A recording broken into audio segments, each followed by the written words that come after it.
Olá, estudantes do sexto ano! Neste vídeo vamos falar sobre comparação de frações, tá joia? Bora lá comigo! Então tá bom.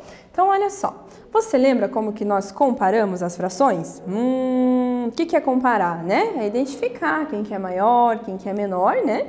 E assim tentar perceber, porque às vezes não fica tão intuitivo quando a gente olha, puxa, né? Quem que é maior, quem que é menor, né? Então tá.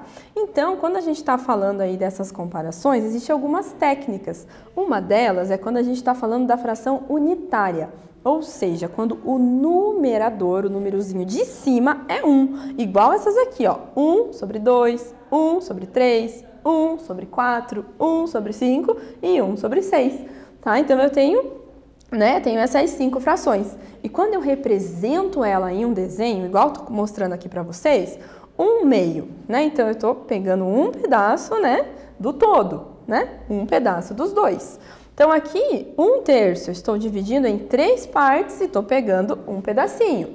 Aqui eu estou dividindo em 4 pedacinhos e estou pegando um. E assim por diante. Então o que a gente consegue observar nesse comportamento? Que, né, 1/2 ele vai ser maior. Olha o tamanho, né? 1/2 vai ser maior do que 1/3, né? Que vai ser maior do que 1/4, que vai ser maior, né, do que 1/5, que vai ser maior do que 1/6. Então 1/6 é o pedacinho mais pequenininho. Então a gente pode concluir que quanto maior é o denominador de uma fração unitária, menor vai ser, né, esse valor, tá bom? Então tá joia. Então olha só, observe esses 4 discos, né, do mesmo tamanho, né? Eles estão divididos em partes iguais. Será que eles estão divididos em partes iguais? O A, o B, o C e o D? Ah, eles têm o mesmo tamanho, mas eles estão divididos em partes diferentes, né? Algumas partes maiores, outras menores, né? Então, tá bom. Então, vamos observar aqui um pouquinho com a professora, olha só.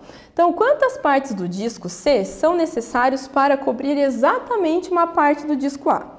Então, a gente tem o disco C para cobrir exatamente uma parte do disco A. Então, gente, são necessárias o quê? 2 partes, né, do disco C para a gente poder cobrir exatamente uma parte do disco A, tá bom? Então, eles têm a mesma área, mas aqui a gente vai precisar de 2 pedacinhos, que são menores, né, do que no disco A, tá bom? Então, é isso que a gente pode concluir, é 2/4, né? 2/4 desse disco para cobrir o disco A, tá bom?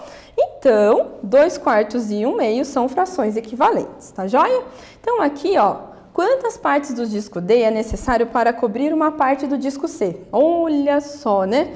Quantas será do disco D, que são pedacinhos menores, eu vou precisar para cobrir lá o disco C. Então, eu vou precisar de 2 pedacinhos, ou seja, 2 dos 8, que são o quê? 2/8. Isso mesmo, gente, perfeito. Então, vou precisar de 2/8 para cobrir ali 1/4. Isso quer dizer que essas frações são equivalentes. Muito bem, 2/8 e 1/4 são equivalentes. Agora, uma parte do disco D é suficiente para cobrir uma parte do disco C? Sim, né, gente? Olha só. A gente consegue, né, pegar, ó, será que, ó, uma parte do disco D aqui, né, é suficiente para cobrir uma parte do disco C? Será que é suficiente? Sim ou não? Olha lá, 1/8, será que vai cobrir? Não, né, gente? Não vai cobrir, porque 1/8 é menor do que 1/4. Não vai cobrir não, né? Então, aí a gente não consegue fazer isso. Agora, uma parte do disco B cobre uma parte do disco C? Ah, será que agora cobre? Cobre sim, né? Porque 1/3 é maior do que 1/4. A gente consegue até observar neste desenho, olha só.